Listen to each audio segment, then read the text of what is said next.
एक new car के साथ आया हूँ, जो कि आपको पता ही लग गया होगा, ब्रीज़ा VDI, जो अपने टाइम पे बहुत चली है, जिसकी एवरेज लोग आज भी पूछते हैं और रिलायबल है गाड़ी। कई ड्राइवर इसको ओन करते हैं। ये मेरे सामने जो है ब्रीज़ा की VDI मॉडल है 2019 और इसके ओनर्स ने इसको ऑलमोस्ट 2,19,000 रन कर लिया है। तो आज उसके ही बारे में और उनके ओनर से जानते हैं उसका गाड़ी का रिव्यू कैसा, उसमें खर्चा आया, क्या इसमें चेंजेस दिखे उनको इतने सालों बाद, और कितना वो सेटिस्फाइड है इस गाड़ी के चलते। तो आइए उनसे बात करते हैं। So he is the owner mister Nilender and very good friend of mine. तो नीलेंदर, कैसे हो आप? बढ़िया, क्या हाल है सर? बढ़िया। तो आप इस गाड़ी के ओनर हो जी। और ऑलमोस्ट 2019 से आप ही इसको रन कर रहे हो? हाँ, सिंगल हैंडेड है मेरी। सिंगल हैंडेड है। हाँ। तो एक बार ये बताओ नीलेंदर कि ये 2019 में आपको कितने की पड़ी थी गाड़ी, और आपने कैसे ली थी? फुल डाउन पेमेंट करी थी या फाइनेंस के थ्रू ली थी? नहीं, फाइनेंस के थ्रू थी, और करीबन ये जो है क्योंकि ऑटोमेटिक है तो उस दौरान ऑटोमेटिक न्यूली लॉन्च हुई थी, तो ये हमें 11:15 के आसपास मिली थी। Okay, on road. ओके।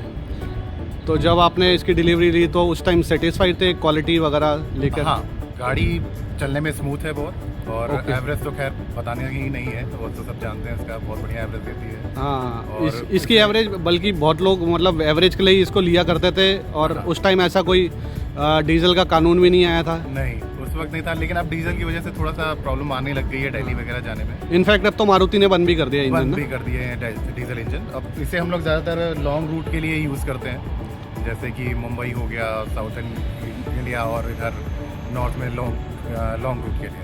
तो आपने इस गाड़ी के साथ मतलब साथ में कहाँ लॉन्ग रूट कवर करें, कुछ बताएंगे थोड़ा सा? इस गाड़ी से हमने उत्तराखंड ऑलमोस्ट सारे एरियो पे कवर किया है। मुंबई तक गए हैं, मुंबई, पुणे, नासिक, और आपका राजस्थान। तो एक बार बताइए, इतनी लॉन्ग ड्राइव आपने सिंगल हैंडेड करी या कोई और को पार्टनर था, या आपकी जैसे आप मैरिड हैं? एक बार सिंगल हैंडेड किया था, दूसरी बार हमारा एक को पायलट था, उसने भी किया था। ओके।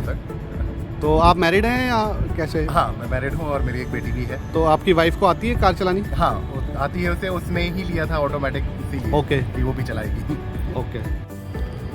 तो भाभी जी को भी ड्राइविंग आती है, आपने जैसे बताया। तो आप लोग इसको नॉर्मली मतलब जैसे मेट्रो सिटीज़ है उसमें आप कितने स्पीड पे चलाते हैं, और हाईवे पे इसको कितना रखते हैं ताकि एवरेज भी निकल जाए?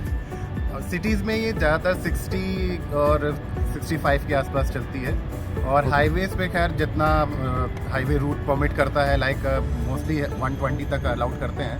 तो मी माई सेल्फ मैं 100 तक चलाता हूँ, लेकिन मेरी वाइफ इसे 120 एंड अब पे खींच लेती है। ओके। वैसे इसमें कितने एयर बैग आते हैं अभी?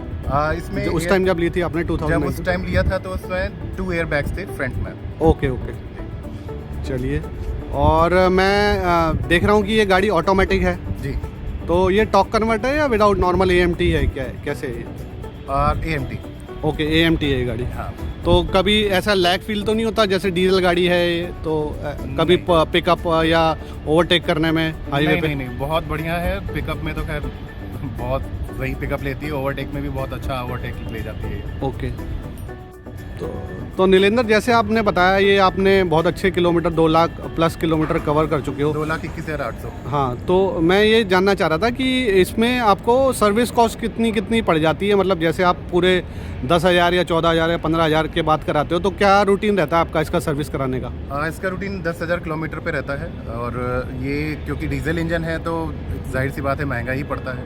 तो इसका ऑनलाइन एवरेज अगर कॉस्ट लेते हैं सर्विसिंग का, क्योंकि एक माइनर एक मेजर करके होती है, तो अगर एवरेजली लेते हैं तो 15-16 हज़ार इसका एक सर्विसिंग का जाता है। तो अभी तक आपने इसकी सारी सर्विसेज जो हैं वो मतलब थर्ड पार्टी से कराई है या बाहर भी, मतलब मारुति से कराई है? ऑथराइज्ड डीलर से ही कराई है। अच्छा, मतलब मारुति में ही देते हैं? हाँ, मारुति में ही देते और इनके जैन वन जो सर्विस सेंटर है दिल्ली एनसीआर में, वहीं पे देते हैं? तो आप नोएडा में कराते हैं इसकी सर्विस या दिल्ली में? दिल्ली में। तो दिल्ली में कोई पर्टिकुलर बताना चाहेंगे कि लोग भी जाएं उसी, जो आप भी सेटिस्फाई हों जिससे? हाँ, क्योंकि मैंने ये गाड़ी रोहन मोटर से ली थी, तो उनके ही सर्विस सेंटर पे जाती है ये।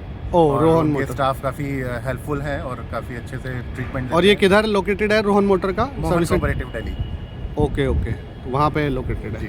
तो वहाँ की सर्विस से आप सेटिस्फाइड है मोहन कोऑपरेटिव? हाँ। ओके।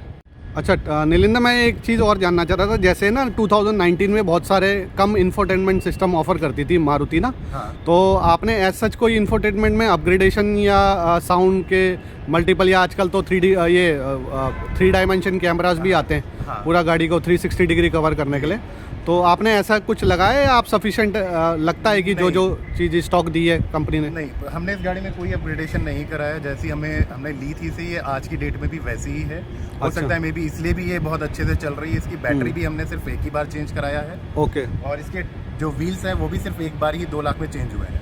अच्छा, मैं देख पा रहा हूँ बहुत गंदी है, तो कहीं स्पेशली आप कहाँ इसको लेके गए हो? इसको अभी हम छठ पूजा के लिए गए थे, तो जहाँ पार्किंग में अच्छा। खड़ी की थी वहाँ पे बहुत ज़्यादा डस्ट था। तो इसलिए- viewers excuse for this muddy and dusty Brezza. इसको नेक्स्ट टाइम जब दिखाएंगे काफ़ी धुला के और इसका डिटेलिंग करा के आपको दिखाएंगे। बाकी तो आप देख सकते हो 2,21,000 बता रहे हैं नीलेंद्र जी, उसके बाद भी डट के खड़ी है। और अभी भी बहुत जैसे नीलेंद्र जी, जैसे आपने बताया कि अभी 2 लाख किलोमीटर हो चुके हैं, तो आपको क्या लगता है कि आगे और कितने किलोमीटर आप इसके साथ रन कर पाएंगे? मेरी प्लानिंग तो 5 तक है। अरे वेरी गुड। तो ये one of the rare car हो जाएगी, रेयर ब्रीजा, जो कि 5 lakh kilometre. You should also inform to Maruti. Long route बाकी है अभी। अच्छा। ऑलरेडी उस पे भी जाएगी ये। तो आपको मारुति को ये पोस्ट करना चाहिए। वैसे मैं 5 लाख किलोमीटर प्लानिंग कर रहा हूँ, कुछ आपको एंडोर्समेंट मिल जाए बड़ी बड़ी, जब आप इसमें वो करेंगे ना, क्या बोलते हैं, रूट्स हाँ। करेंगे, तो मारुति कुछ इसमें एंडोर्समेंट कर दे। तो जोक सपाट पर आप उनको, उनके लिए बहुत अच्छा, मतलब आप मारुति की रिलायबिलिटी इससे जान सकते हैं कि हाँ भाई, अभी ये 5 लाख का लेके चल रहे हैं एक माइलस्टोन, 2.5 लाख ऑलमोस्ट करने ही वाले हैं, फिर भी ये गाड़ी अभी रन कर रही है बहुत अच्छे से। अब नीलेंद्र, इसके आपकी, जैसे मैं देख पा रहा हूँ, ये 2019 की गाड़ी है, तो इसके साथ एक आपको पता ही है, आप दिल्ली एनसीआर में एक कानून आ गया जी। है, तो ये 2019 की गाड़ी है, तो 10 साल के बाद ये चलेगी नहीं दिल्ली एनसीआर में। दिल्ली एनसीआर। और तो आप क्या मतलब क्या सोच रहे हैं इसके रिलेटेड, कि इसको एक्सचेंज करेंगे और मारुति पे ही जाएंगे, या मारुति से हटके कुछ अलग लेंगे? नहीं, इसको एक्सचेंज करेंगे और मारुति पे ही जाएंगे, क्योंकि हमें मारुति से सेटिस्फैक्ट्री लेवल पे सर्विसेज मिली हैं और ओके। गाड़ी भी सेटिस्फैक्ट्री लेवल पे चल रही है। अच्छा, तो मतलब हो सकता है रोहन मोटर पे ही आप वापस हाँ हो सकता है जाएं उनके और पास उनसे ही ऑफिस ले है। कोई डील क्रैक हाँ। करके। जी। ओके, तो न्यू लेना चाहेंगे या सेकंड हैंड पे कुछ जाएंगे? नहीं, न्यू।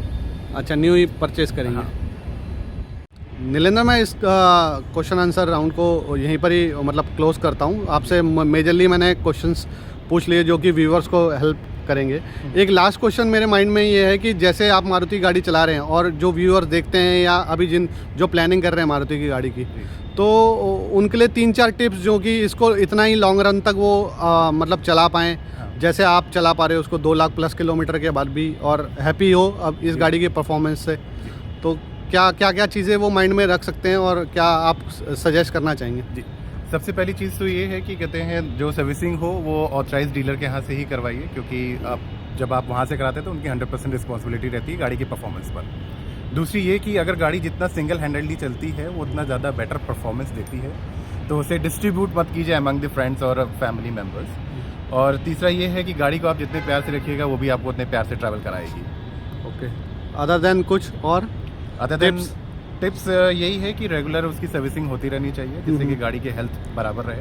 अच्छा, मैंने एक चीज़ आपसे मिस कर दिया लास्ट लोग मतलब एक मैंने आपसे पूछा नहीं है, 2,15,000 जो भी आपने किलोमीटर करे हैं, इसमें टायर्स आपने कितनी बारी चेंज करा चुके हो? चारों? ये इसके सेकंड टायर है, जो ओके। एक कंपनी फिटेड आए थे वो, और उसके ओके। बाद मैंने ये दूसरे टायर डलवाए हैं बस। तो टायर्स भी कोई पर्टिकुलर जो आप रिकमेंड करेंगे कि यही लगाने चाहिए? इतने कंपनी किलो- फिटेड से जो हमें मिले थे वो जेके टायर्स मिले थे, उनकी परफॉर्मेंस बहुत अच्छी थी। वो काफ़ी मुझे लग रहा है वो 1-1.25 लाख के करीब चल गए थे। अच्छा, और अब ये मैंने सीएट के डलवाए हैं, अब देखते हैं ये कितनी दूर तक जाते हैं। और कैबिन में जो नॉइज़ वगैरह है इन टायरों के बाद लगाने के बाद कुछ कम बड़ी है या वैसी है, या नहीं, मुझे तो वैसे ही है केबिन अच्छा। नॉइस, मतलब कोई अब डीजल इंजन है तो इंजन का थोड़ा बहुत आती है आवाज़ अंदर, अच्छा, बाकी टायर की कोई खास ऐसी नॉइस अंदर नहीं आती। ओके। थैंक यू नीलेंद्र, आपने हमारे से ये चीज़ें साझा करी और जी। थैंक यू आपका। थैंक यू, नमस्कार सर। नमस्कार जी।